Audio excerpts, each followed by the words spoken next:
वैशाली साड़ीज, दुल्हन लहंगे, फैंसी लहंगे, साड़ियों की सभी रेंज का एकमात्र शोरूम वैशाली साड़ीज, घंटाघर के पास, सुजानगढ़। नमस्कार, ऐसे सुधा में आपका स्वागत है। मैं हूं शिव कुमार तिवारी। मैं इसमें आपको सुजानगढ़ के सूर्य भगवान मंदिर के पास का दृश्य दिखा रहा हूं, जहां पर सुजानगढ़ का गौरव बढ़ाने वाले अभिनव सैनी यहां पर अभी भी अपने घर पहुंचे हैं, जो आरएएस में सेलेक्ट हुए हैं। आप सब जानते हैं कितनी बड़ी ये परीक्षा होती है। राजस्थान प्रशासनिक सेवा के जो अधिकारी चयनित होते हैं इसी परीक्षा से चयनित होते हैं, और निश्चित रूप से आज रामकृष्ण जी के पुत्र अभिनव ने सुजानगढ़ का गौरव बढ़ाया है। आप देख रहे हैं पूरा परिवार यहाँ पर मौजूद है, खुशियां मना रहा है। दीपावली का इस समय त्योहार चल रहा है, लेकिन दिवाली से पहले ही आज सैनी परिवार के लिए एक त्योहार आ चुका है और इसका खूब आनंद के साथ ये उत्सव मनाया जा रहा है। ये देखिए अभिनव सैनी अपने घर पहुंच चुके हैं और उनका जोरदार स्वागत यहाँ पर हो रहा है।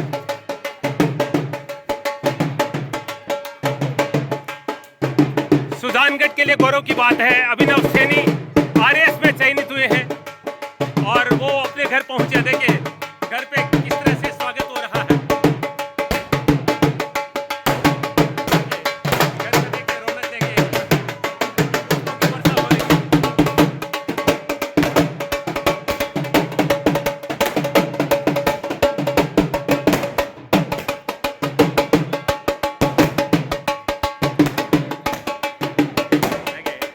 सभी का आशीर्वाद ले रहे हैं अभिनव।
अभिनव सैनी आरएएस में चयनित हुए हैं। देखिए स्वागत, ये देखिए दादी माँ गले लगा रही है।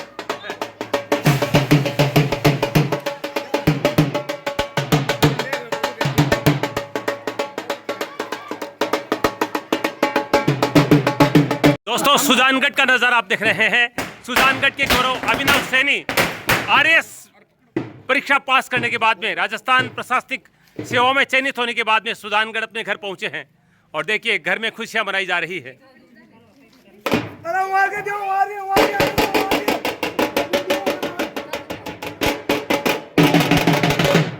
ये देखिए नाच रहे हैं सब।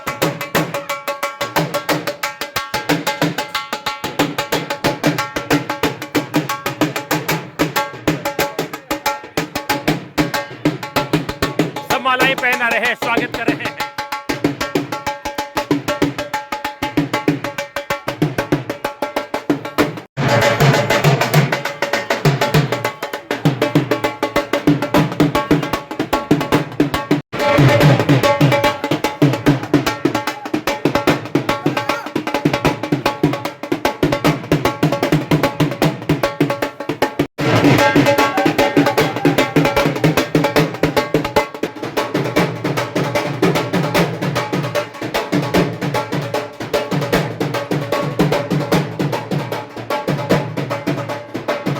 ये देखिए मिठाई खिलाई जा रही है।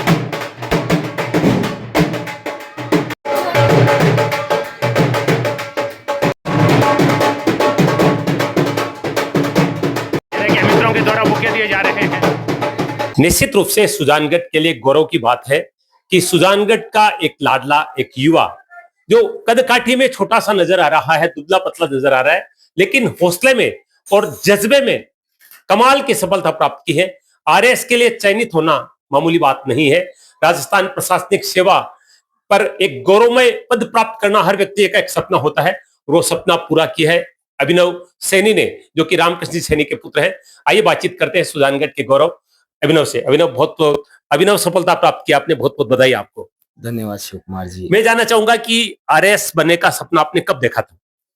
जी, मैं जब गुरुग्राम में एक कॉर्पोरेट सेक्टर में जॉब कर रहा था, तब मेरे मन में अपने करियर को लेके कुछ इच्छाएं जागी, तो मैंने पब्लिक पॉलिसी में अपना करियर बनाने का कुछ विचार किया। तो उसके लिए मैं चाहता था कि मैं जो गवर्नमेंट सेक्टर है उसको एक्सप्लोर करूं और अपने लोगों की समस्याओं को नए तरीकों से, नई अपनी पढ़ाई के माध्यम से सॉल्व करने का प्रयास करूं। तो इसके लिए मैंने 2021-22 के आसपास मैंने ये सोचा कि मुझे ये आरएस की तैयारी करनी चाहिए।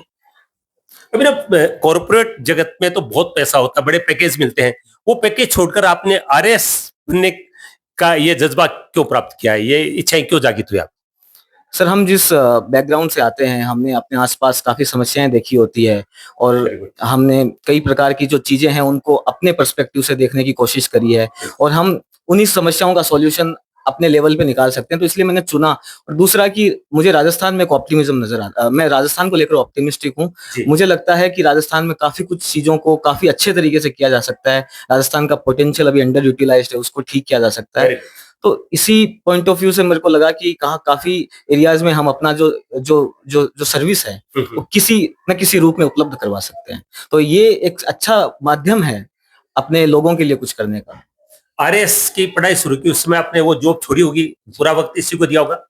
जी सर, मैंने कंप्लीटली जॉब छोड़कर 2023 में जब नोटिफिकेशन आया था उससे कुछ समय पहले इसकी तैयारी शुरू करी थी और मोस्टली मेरी तैयारी सेल्फ स्टडी रही है और मैंने किताबों के माध्यम से तैयारी करने का प्रयास किया। यानी कोई कोचिंग नहीं किया आप इसके लिए? सर, मैंने किसी प्रकार का कोई कोचिंग इंस्टीट्यूट ज्वाइन नहीं किया, लेकिन टेस्ट सीरीज वगैरह के लिए, मेंटोरशिप के लिए और इंटरव्यू की गाइडेंस के लिए वगैरह हमने मॉक सेशंस इत्यादि के लिए कुछ इंस्टीट्यूट ज्वाइन किए थे, लेकिन कोई क्लासरूम कोचिंग मैंने ज्वाइन नहीं किया। आपने 120वीं रैंक प्राप्त किया, मैंने सुना है। तो आरएएस में कई पद होते हैं, डिप्टी कलेक्टर का भी होता है, एसडीएम का भी होता है, तहसीलदार का होता है। तो आपको क्या लग रहा है, कहाँ तक पहुंच पाएंगे आप? सर, मैं अनुमान लगाना में अभी असक्षम हूँ, लेकिन मुझे लगता है कि तहसीलदार या फिर राजस्थान अकाउंट सर्विसेज या फिर ऐसी कुछ सर्विसेज मुझे मिल सकती है जो मेरी सेकंड थर्ड प्रेफरेंसेज हैं। ये जो सर्विस आप जानते हैं कि एक बहुत ही महत्वपूर्ण सर्विस है, तो इसमें किस तरह की चीजें लेकर आप ना आना चाहेंगे, क्या कुछ परिवर्तन करना चाहेंगे, क्योंकि जो सिस्टम चले उस हमसे छुपा हुआ नहीं है? सर, देखो, किसी ना किसी रूप में 1% भी अगर कंट्रीब्यूशन हम एक्स्ट्रा करें तो कहीं ना कहीं वो एक्सपोनेंशियली ग्रो करता है और हम कहीं ना कहीं सिस्टम में बदलाव कर सकते हैं। तो मैं कोशिश करूंगा कि जिन भी परिस्थितियों में मुझे सेवा देने का मौका मिले, वहां की समस्याओं को समझते हुए एक एक करके व्यवस्थित तरीके से उन पे काम किया जाए, उनको सुलझाने का प्रयास किया जाए, क्योंकि अगर हम किसी एक व्यक्ति का भी काम आसान करते हैं तो वो भी एक जीत है। तो मैं कोशिश करूंगा कि मैं किसी ना किसी प्रकार से अपने पर्पस को हमेशा अलाइव रखूं और उस पर काम करता रहूं। प्रशासनिक पद एक गरिमामय पद होता है, तो आप अपना आदर्श किसको मानते हैं? उन आदर्शों पे चलकर किस तरह से कार्य करना चाहेंगे? मैं भगवान श्री राम को अपना आदर्श मानता हूँ। मेरे माता पिता, मेरे जो जो जितने भी लोग मेरे से जुड़े हुए हैं, मेरे दोस्त मेरे आदर्श हैं। काफी लोगों से मैंने सीखा है, मेरे गुरुजन मेरे आदर्श हैं। तो जहां से भी, जिस व्यक्ति से भी कुछ सीखने को मिलता है, तो मैं मानता हूँ कि वो मेरा एक आदर्श है और वो कहीं ना कहीं किसी रूप में मेरी मदद कर रहा है। तो जो लोग आरएएस की परीक्षा देना चाहते हैं, जो युवा इस क्षेत्र में जाना चाहते हैं, उनको क्या सीख देंगे, उनको कौन सा मंत्र देंगे जिससे वो भी सहजता से इस पद को प्राप्त कर सकें? यही कहूंगा कि हार्ड वर्क तो सबको करना पड़ेगा, लेकिन अभी कंपटीशन को देखते हुए, क्योंकि हर व्यक्ति आज, बहुत लोग पढ़ाई कर रहे हैं, 10-12 घंटे पढ़ रहे हैं, तो स्मार्ट वर्क की भी थोड़ी सी नीड है। अपने आप को थोड़ा सा स्किल्स को, जो एनालिटिकल स्किल्स है उनको डेवलप करें, अच्छी किताबें पढ़ें, अच्छे लोगों से बात करें, न्यूज़पेपर पढ़ें और एक तरीके से संयम रखें, क्योंकि 2023 से ये भर्ती चल रही है और 25 में इसका रिजल्ट आया, तो आपको 2-3 वर्षों तक आपको लगातार संयम रखना पड़ता है। तो ये पेशेंस और सॉफ्ट स्किल्स का भी टेस्ट है और उसके अलावा आपको रीडिंग स्किल्स आपकी होनी चाहिए। आपको कहीं ना कहीं किसी ना किसी रूप में मेहनत के साथ साथ एक स्मार्टनेस और एक इंटीग्रिटी टुवर्ड्स योर गोल, जो आपका लक्ष्य है उसके प्रति आपको थोड़ी सी साफ नीयत से देखना पड़ेगा। आपके एक शब्द से मुझे एक तो और प्रश्न मिला है, जैसे आप कह रहे हैं कि संयम रखना चाहिए। हम देख रहे हैं कि जो बड़ी परीक्षाओं की तैयारी जो बच्चे कर रहे हैं, खासतौर से हम कोचिंग सेंटरों में देख रहे हैं कि किस तरह से आत्महत्याओं के केस बढ़ रहे हैं। आपको क्या लगता है, ये सब क्यों हो रहा है और इस पर अंकुश कैसे लग सकता है? सर इसमें कहीं ना कहीं जो कोचिंग्स और या फिर जो हम इस एक रेट रेस में लग गए हैं कि हम बस पढ़े जा रहे हैं, तो व्यक्ति का जो सेल्फ डेवलपमेंट है, पर्सनालिटी डेवलपमेंट और इमोशनल डेवलपमेंट है, वो नहीं हो पाता है। तो व्यक्ति तनाव में आ जाता है, कुछ साइकोलॉजिकल रीजन से प्रेशर ले लेते हैं। तो मैं यही कहना चाहूंगा बच्चों को कि समय लगता है, लेकिन हर चीजें व्यवस्थित रूप से अ, ठीक हो जाती हैं। तो अपने आप पे विश्वास रखें और एक तरीके से अपना पर्सनैलिटी डेवलपमेंट करने का प्रयास करें। जैसे अपनी कुछ हॉबीज रखें एक तो, जैसे मेरी हॉबी है, मैं खुद जी। भी लेखन में थोड़ा रुचि रखता हूँ।